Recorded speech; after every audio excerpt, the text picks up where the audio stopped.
Praise is fired up. You've got a lot of rest. You're ready to go. I appreciate that. That means a lot. All right, we're in the book of Daniel, chapter 3, and we are ready to get back to verse 22. Did we finish verse 21? Okay. No one's arguing that point, so we will proceed to Daniel chapter 3 and verse 22. Daniel chapter 3, verse 22. We'll read verses 22 through 25. Hopefully, cover most of that. I have been admonished by a certain person in this class whose name shall remain unshared, but she is my wife, to kind of pick up the pace in here. So I always do what the Holy Spirit tells me. So I'm trying to get a little busier. All right, verse 22. Therefore, because the king's commandment was urgent, and the furnace exceeding hot, the flame of the fire slew those men that took up Shadrach, Meshach, and Abednego. And these three men, Shadrach, Meshach, and Abednego, fell down bound into the midst of the burning fiery furnace. Then Nebuchadnezzar the king was astonished, and rose up in haste, and spake, said unto his counselors, Did not we cast three men bound into the midst of the fire? They answered and said unto the king, True, O king. He answered and said, Lo, I see four men loose, walking in the midst of the fire, and they have no hurt, and the form of the fourth is like the Son of God. Okay, back to verse 22. I think last week I want to emphasize from verse 21 how God works in little things. Do not disregard that. Do not dismiss that.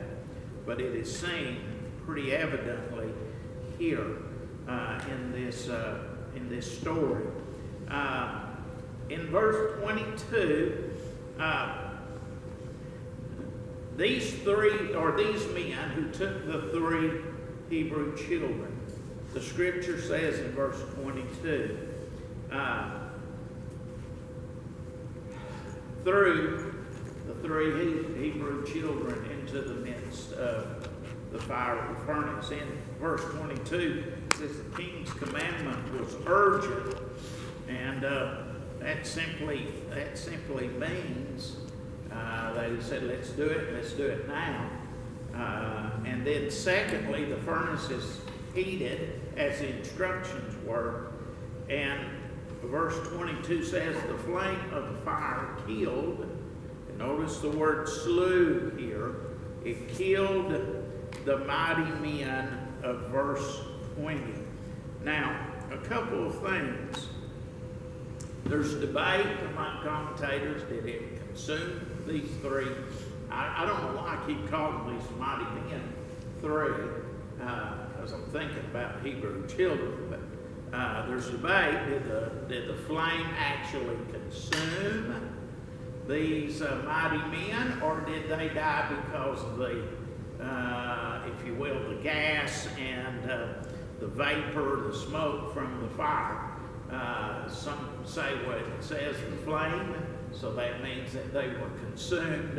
Some say, well, that just means the gases and the smoke and all that from the fire. I don't know. It doesn't really matter. But it is interesting here that it slays them, and they're not into the fire. But it doesn't kill the three Hebrew children. So this is another sign of what God is doing. It's another sign that God is taking care of the three Hebrew children.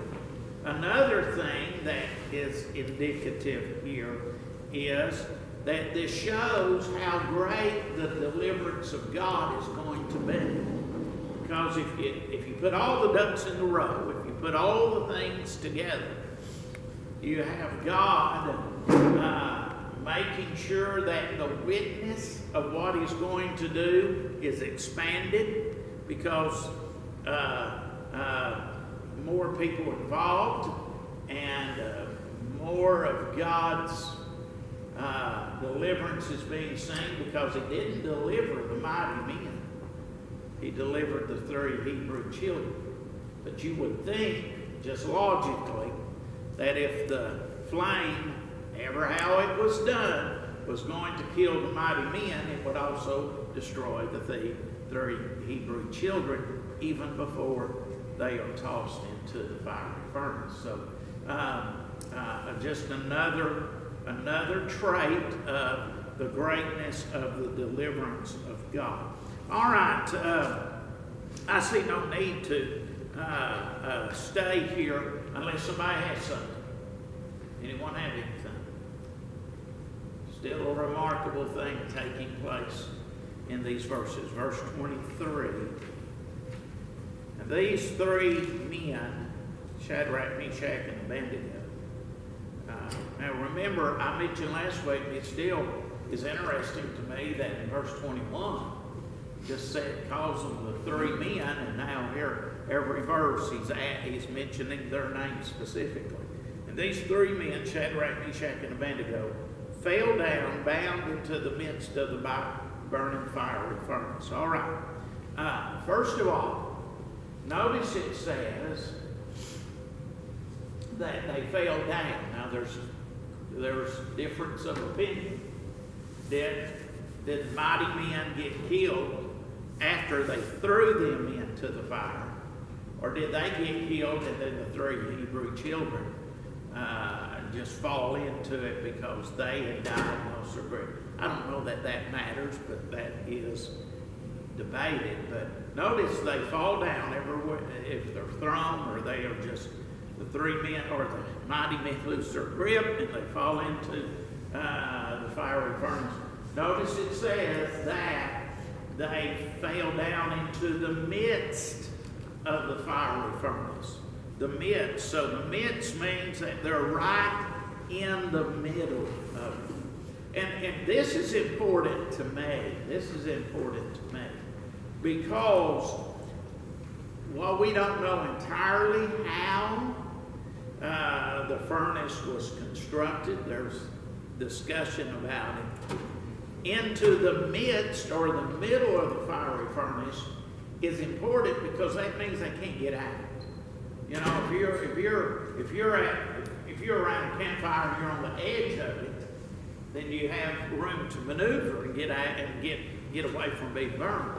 But if they're falling into the midst or the middle of the fiery furnace, there is no way of escape. Forget for a moment, yes, they're bound, all that kind of stuff, but they fall down right into the middle of it.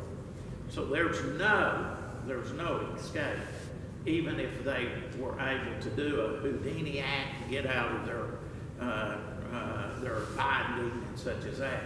So what God is doing is working everything so that there cannot be any other answer for how they survive but the work of God. So don't just discount that they're in the middle of it just because, again, this is all working to the deliverance of God. This also shows, according to man's abilities, how hopeless and helpless these 3 Hebrew children were. How hopeless and helpless they were. And so this is how they are as they enter the furnace, okay? This is how they are as they fall down into the burning fiery furnace. And notice here the emphasis again on the burning fiery furnace. I don't know how much more descriptive the word could get to let us know how horrific this thing is. Verse 24. Anyone got anything before we move on?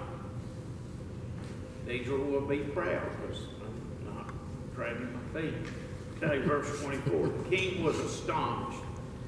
He was amazed. He was alarmed and rose up in haste. I want to stop there and notice how impactful this is.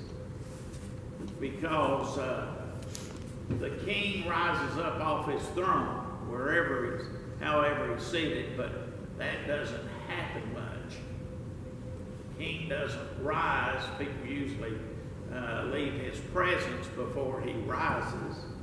And yet he's astonished, he's alarmed, he's amazed, and then he rises up in haste, meaning that this alarm, this astonishment has invoked a response from the king that would not normally happen. It shows you how impactful it is upon him. And he speaks to his counselors and says, "Did not we cast 3 men bound into the midst of the fire, into the midst of the fire?" Now, something here that may be subtle, I don't know if that's a good term, but in this discussion, you're seeing more testimony given to what God is going to do. Well, I say that, what God is already doing. You see testimony that is now more widespread verbally about the greatness of what God is doing. I'm not saying that they are ascribing greatness to it. That's not what I'm talking about. But you're seeing more and more people who have to give the testimony of what God is doing. Again, they're not going to acknowledge it, but they, by their own admission, they are going to see what God is doing. And they won't acknowledge the hand of God, but they're witnessing to what has happened is a testimony to what God is going to do, or is doing. I guess I should say present tense, which speaks to much of what God has done and is doing, and it's always been the case, really cannot be denied. Cannot be denied. It may be explained away, but what he does cannot be denied. Were you going to say something? Oh, okay. Okay. So this question to his counselors is just invoking more of a testimony to what God is doing. Okay? Now, observe something else here in verse 24. He says, "Did not we cast 3 men bound into the midst of the fire?" So the king is already seeing that they're loose. We'll see that in the next verse. Also, you see here that what has bound them is gone. What has bound them is gone. Their clothes are not. But what has bound them is gone. And that's an important point. So that's gone, and yet the clothes still remain on them. We'll be talking about that more in just a few verses. All right, anything. Doesn't mean you don't can have remarks. Go ahead, Mike. I was just going to say, I don't know if this is exactly what it's saying, but it seemed like Nebuchadnezzar was more surprised by the fact that there's possibly a 4th person, or he sees a 4th person in there, and not that they were not consumed, but the people that were throwing the 3 Hebrews and were consumed by the fire. I wonder why he didn't seem to be surprised by that, but surprised that they were just concentrating on that there was a 4th person. Well, I'm not. I mean, that's a valid point. I don't know how to respond to that, because I think there's so much here that is astounding. There's so much here. The addition of the first person, yes. But the fact that they are unbound and they're still alive, and then as we get in verse 25, there's even more. I don't know where one stops, the other begins. There's just several things here that are remarkable, even to us, and we're not witnessing, but I mean, common sense tells you that what he is seeing is not logical. And there's several aspects of it. The addition of the fourth person, but all this other stuff too. So, I mean, that's a good point. I just don't know. Well, he couldn't have been the only one seeing that. I mean, everybody there had to see it. But it just talks about him. Yeah. Yes, sir. In any of the reading or commentaries that you have access to, have they said anything about this being a common method of execution? And the second sort of follow-on question to that is, this furnace something that ordinarily would have been used as a kiln to make pottery or bricks or something like that, or I mean, just to get an idea of the size of it. And, I mean, it's obviously big enough for men to get into because and to look around and not be totally confined, but. Okay, the answer, I think I mentioned last week that there was one commentator who spent several pages on the furnaces that were employed back in those days. And to be honest with you, I didn't read all that because it was one of those where I thought, oh, this is going to take a lot of time. But now, to answer the first part of the question, it was something that had been done with the Chaldeans, the Babylonians. I don't know how often, but it does. I saw several comments that did say that they would, they would put people in a furnace to kill them, but they usually stripped them naked before they did that, and that's about all I've seen or pursued. There was probably more available, but the one guy didn't stay with them long enough to read this, that there was a viewing part at the bottom where they fueled the fire, where you could see the fire, he said. Now, I don't know if he knew what he was talking about or not, but that's what he said. So I don't know if the king was there at the bottom. I would think, in my mind, you would almost have to be at the bottom looking into it, obviously from a distance rather than the top, because if they fueled the fire 7 times, then I think if you were looking into the fire, unless there was a tremendous amount of distance, it would kill. It would kill someone. So I remember back in the day when I was a kid, I'd see, some of the Bible story things you did. I don't know if anyone else remembers this or not, but the pictures I saw was always them throwing them in from the bottom, not from the top. I mean, it's a cartoon. I mean, not a cartoon, but somebody's wrong. So I don't know. So I don't know if they, and I hate to use the word fed the people from the bottom or not, but that seems to be kind of the gist of what little bit I've read from it. So I don't know. But, all right, anything else? Okay, verse 25. Verse 25. He answered and said, Lo, I see 4 men loose, walking in the midst of the fire, and they have no hurt, and the form of the fourth is like the Son of God. All right, first of all, no matter how it was done, the king has a clear view of the scene. In verse 25, he has a clear view of the scene. Now, how far away he is, I can't tell you, but it's either far away enough that he was not consumed, or God caused the fire to only consume those mighty men because of the point that he is trying to prove. But the king was not consumed. Those who were watching it were not consumed either. But they have a clear view of the scene.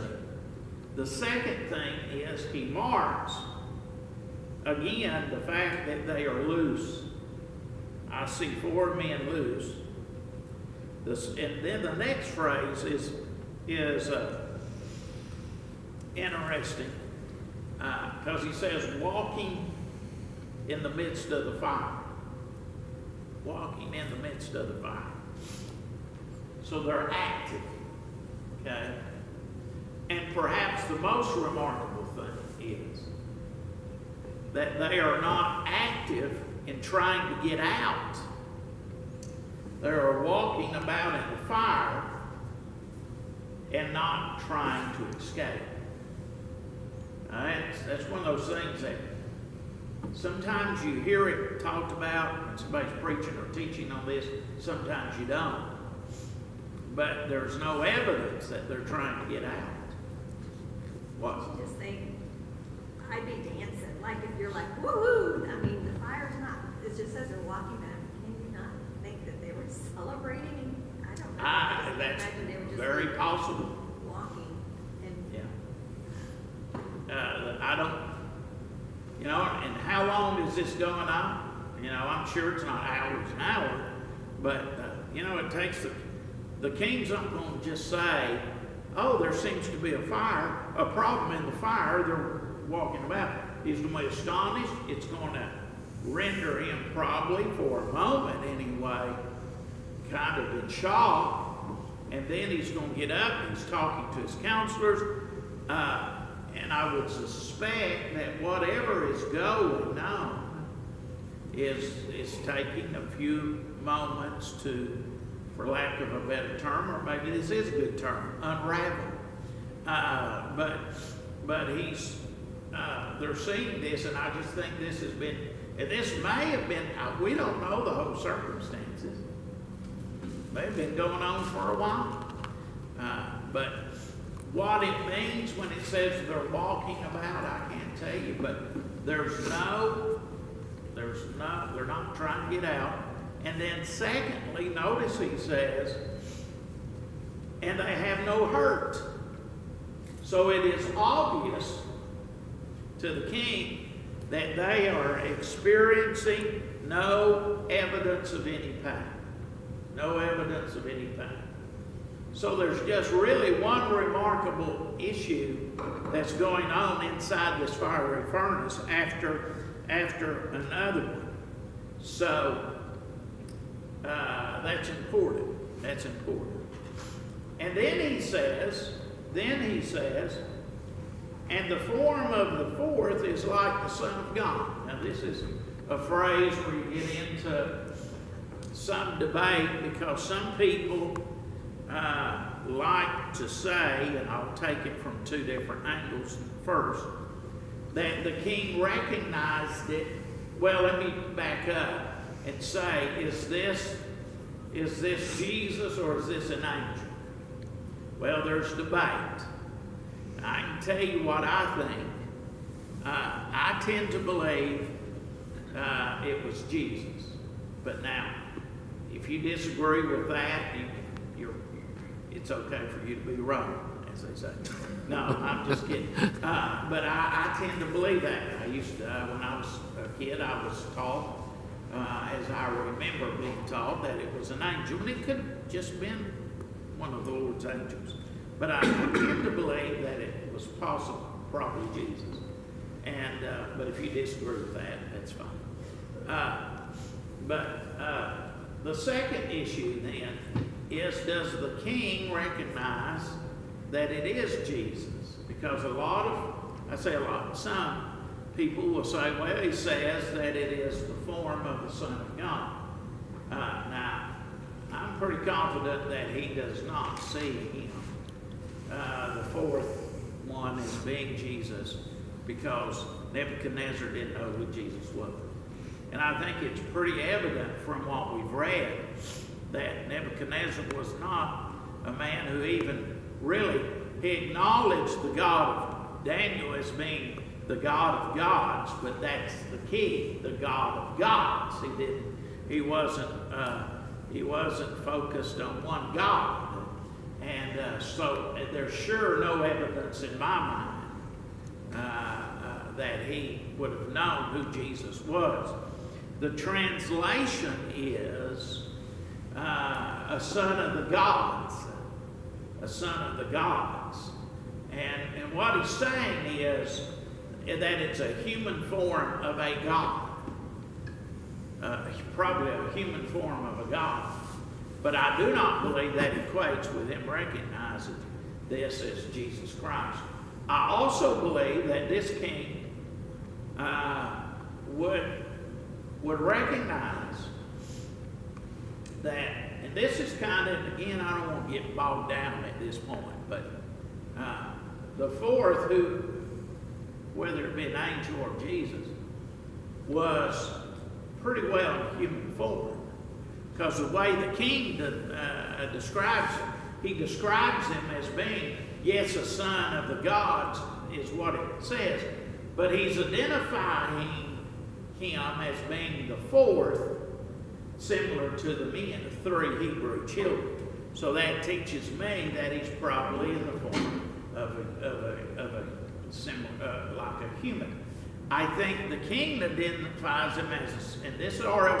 theology you're getting, so you have to remember that. But he identifies him as a son of the gods because with all this miraculous thing going on, how could it not be, in his mind, but an appearance of the gods of some sort? But I certainly do not believe that that then means it's a recognition of Jesus Christ or the God of Israel. I don't think that's it at all. But that's his only way to identify it, is that has to be some kind of God appearing with the three children of the Hebrew children.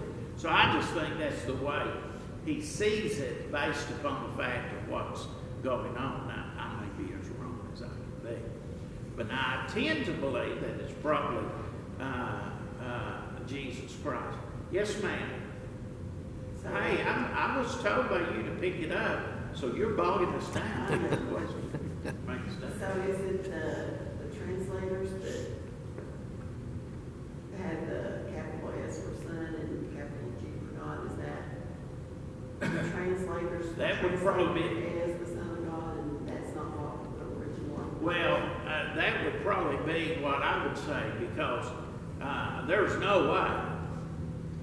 I say there's no way. I shouldn't say that. I'm 99% sure that he's not. Nebuchadnezzar is not a worshiper of Jesus Christ. We all have seen that. So he's not seen as being the Son of God.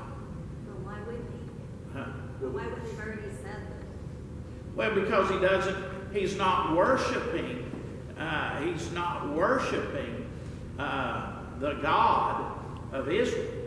He's acknowledged that the Hebrews, God is the God of gods at the time that Daniel interpreted his dream. But he is not acknowledging, in my thinking, that this is the Son of the living God of Israel. I don't. That's my opinion. When you say something that not worth anything to anybody but me, but I have to think that they were praising God. It says they're walking, and that's all it says, but they were praising God in the fire.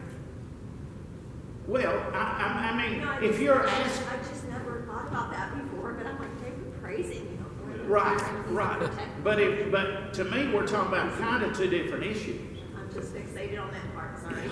Well, I mean, I'm in 100% agreement that this was, well, you're not saying, I don't know what you're saying if you believe this is Jesus, if you're believing this is Jesus or an angel, but I'm going on the basis